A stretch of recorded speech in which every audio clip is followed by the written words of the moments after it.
Hello students, welcome to the lecture on international pricing and cultural issues, and after this lecture we will be able to learn the following objectives. Understand the concept of international pricing, discuss on international distribution channel, understand international promotion, discuss on methods for setting the international advertising budget, explain the international promotional tools, discuss the concept of culture, understanding ethnocentrism concept. Let's start with a brief introduction to the topic international pricing and cultural issues. Negotiation can be basically said to be a means of conflict resolution where two or more parties attempt to resolve their dispute in a mutually agreed manner. Negotiating across cultures is not about reaching a consensus or maximizing one's position. It is about respect for the norms of the negotiating partners and establishing a long-term cordial relationship for business. The purpose of this is to critically examine the effect of culture on international business negotiations. Concept of international pricing. Pricing for international dealings between related parties should reflect a fair return for the activities carried out in Australia, the Australian assets used, whether sold, lent or licensed, and the risks assumed in carrying out these activities. International pricing strategy is a key component of the international marketing mix. In the context of international business, a firm's marketing mix may vary from country to country in order to accommodate local differences in culture, economic conditions, product standards, distribution channels, government regulations, and so on. Price discrimination. Price discrimination exists when the same goods or services are priced differently in different countries. This means that consumers pay different prices for the identical products or services based on what the local market can bear. Strategic pricing. Strategic pricing typically combines the benefits and innovations set by a product with the price sensitivities of consumers to develop flexible, executable, and sustainably value-based strategies. Predatory pricing. The traditional theory of predatory pricing holds that the dominant firm, predator, lowers its price so much for a sufficient period of time to make its competitors leave the market, but also discourage other competitors from entering the market. Multi-point pricing. Multi-point pricing occurs when two or more firms compete in two or more national markets, and the pricing strategy in one market may have an impact on the rival pricing strategy in another national market. Experience curve pricing. Firms around the globe aim at gaining market share and achieve global sales volume by lowering their prices. However, as the accumulated production volume increases, the unit costs decline as a result of lower fixed costs per unit, lower materials cost, and better production skills. Regulatory influences on prices. Both price discrimination and strategic pricing may be hindered by anti-dumping regulations and/or competition policy. Anti-dumping regulations. In international trade law, dumping is defined as the act of selling a product in a foreign market lower than what it costs to produce it in the national market.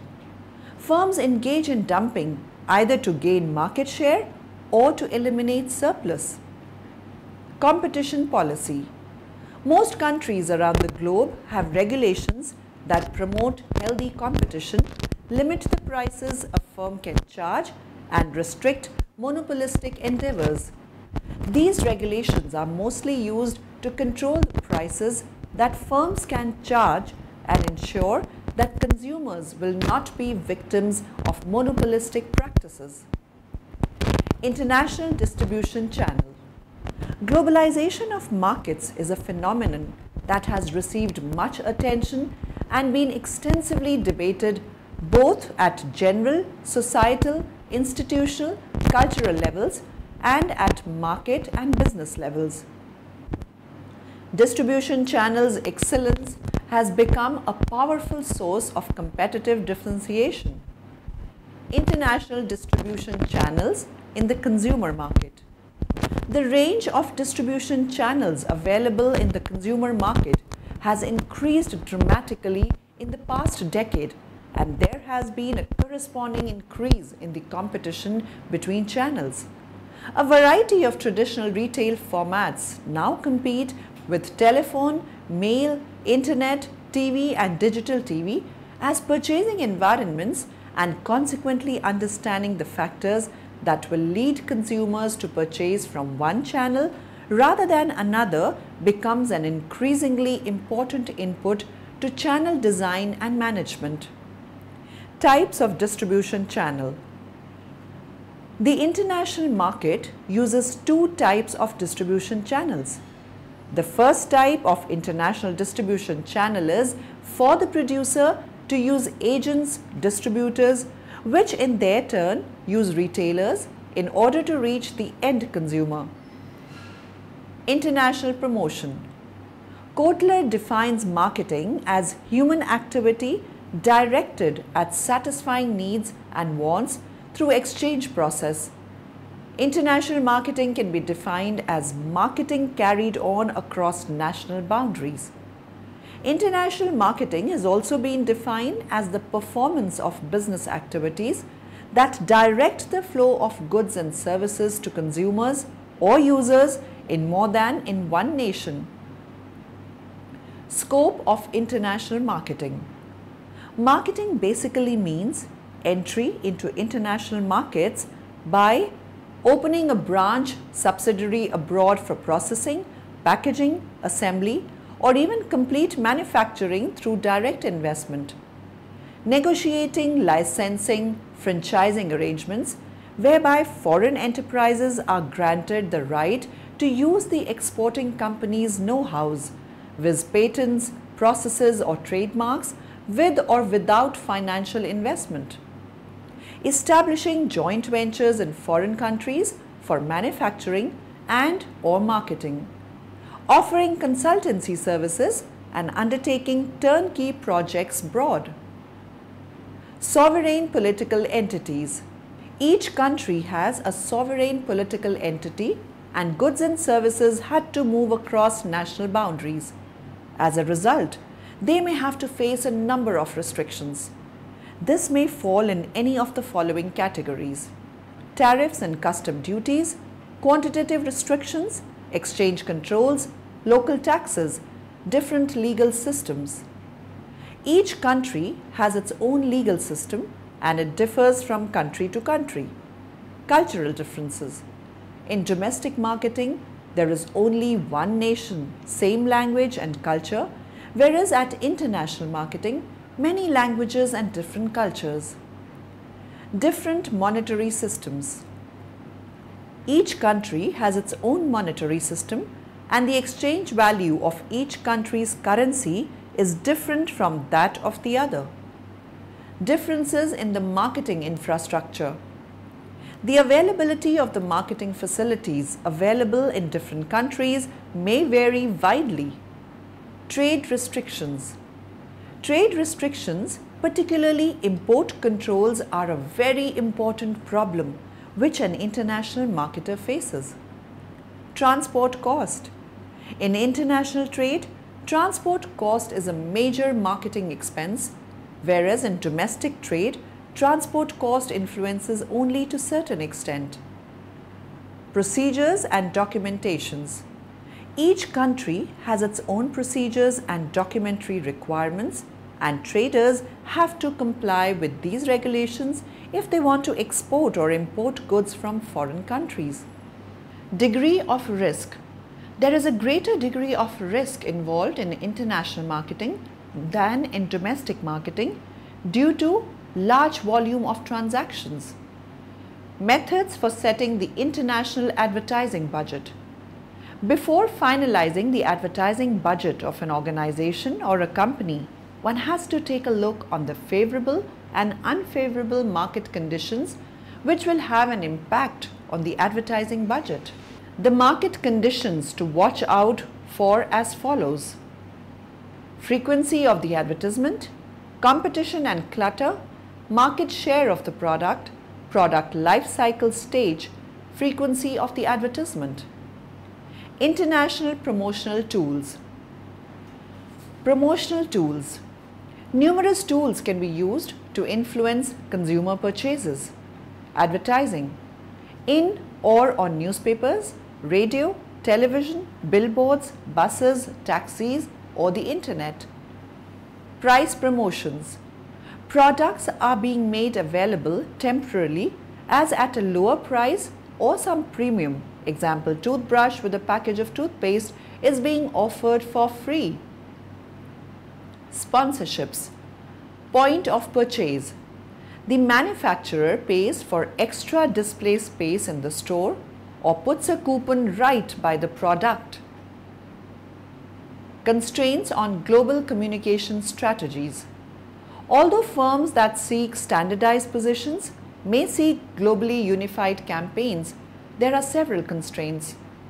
Language barriers. The advertising will have to be translated not just into the generic language category, example Portuguese, but also into the specific version spoken in the region, example Brazilian Portuguese. Cultural barriers. Subtle cultural differences may make an ad that tested well in one country unsuitable in another. Local attitudes towards advertising. People in some countries are more receptive to advertising than others. While advertising is accepted as a fact of life in the US, some Europeans find it too crass and commercial. Media infrastructure. Consumer media habits also differ dramatically. Newspapers appear to have a higher reach than television and radio in parts of Latin America. Advertising regulations. Countries often have arbitrary rules on what can be advertised and what can be claimed. Tools of promotion advertising, sales promotion, public relation and direct marketing. The 4 P's of marketing are product, price, place and promotion. All 4 of these elements combine to make a successful marketing strategy. Promotion looks to communicate the company's message across to the consumer. The 4 main tools of promotion are advertising, sales promotion, public relation and direct marketing. Advertising. Advertising is defined as any form of paid communication or promotion for product, service and idea. Advertisement is not only used by companies but in many cases by museum, government and charitable organizations. However, the treatment meted out to advertisement differs from an organization to an organization. Concept of culture. Culture has complex relationships that provide the societal information in the given society. The educational learning process of human beings in given societal information. This can be learnt in the parents, later on revolves in the family, then to the tribal community as it could adopt the sensory motors of the child in the environment. Primarily, the concept of culture revolves in the human society on its belief, art, morals, custom and other capabilities such as values, norms, traditions, mores, folkways, language, race, ethnicity, technology, fads and laws. Tradition refers to the customs, rituals, belief, folklore, habits in a given ethnic group. When we speak about culture, the usual key concept is still on tradition because of the universality of the concept on the social experiences derived from that community. Folkways are the expected behavior being practiced in certain ethnic groups. Beliefs are the ideas, viewpoints and attitudes of the particular group of society. They consist of fables, proverbs, myths, folklore, traditions, superstition, education, etc. that influence the ideas, values, emotions, perceptions and attitude of the members of the society. Values are the common ethical standards in a civilized society wherein group members have the ability to distinguish what is right or wrong. Norms are the proper conduct of social behavior that should be followed in the society. Norms are unquestionable standards of what society considers as good and proper for social behavior.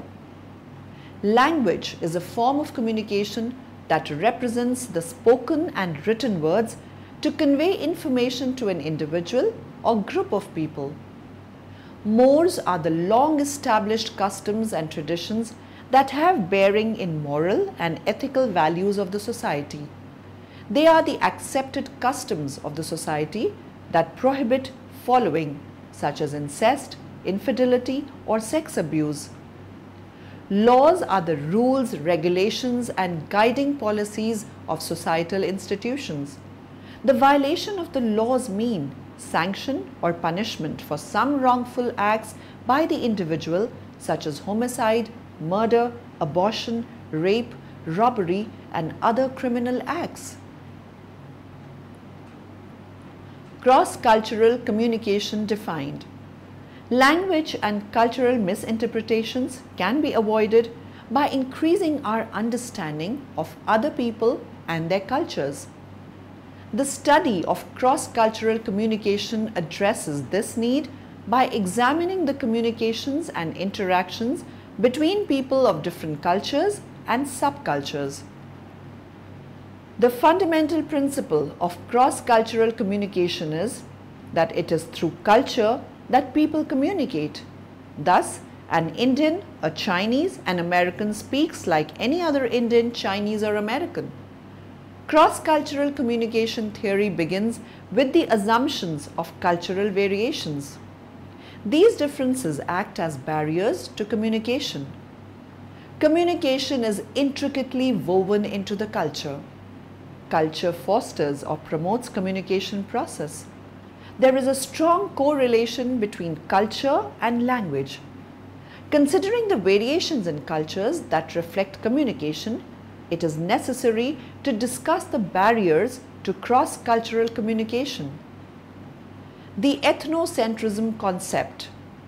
The term ethnocentrism stems from a more general concept developed by Sumner.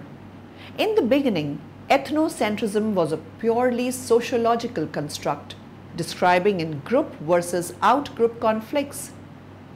Sumner defines ethnocentrism as view of things in which one's group is the center of everything and others are scaled and rated with reference to it. Later studies dealt with ethnocentrism as a psychological construct, describing the tendency of an individual to identify strongly with her own in-group and culture, the tendency to reject out-groups, or the tendency to view any economic, political, or social event only from the point of the in-group. Psychologist Donald Campbell and his associates, people have tendencies to define what goes on in their own cultures as natural and correct, and what goes on in other cultures as unnatural and incorrect. Summary. Now in the end, let us summarize what we have learnt in this lecture. Negotiating across cultures is not about reaching a consensus or maximizing one's position. Multi-point pricing occurs when two or more firms compete in two or more national markets, and the pricing strategy in one market may have an impact on the rival pricing strategy in another national market. In domestic marketing, there is relatively stable business environment. At international marketing, multiple environments, many of which are likely unstable. Trade restrictions, particularly import controls, are a very important problem which an international marketer faces. The term ethnocentrism stems from a more general concept developed by Sumner. In the beginning, ethnocentrism was a purely sociological construct describing in-group versus out-group conflicts.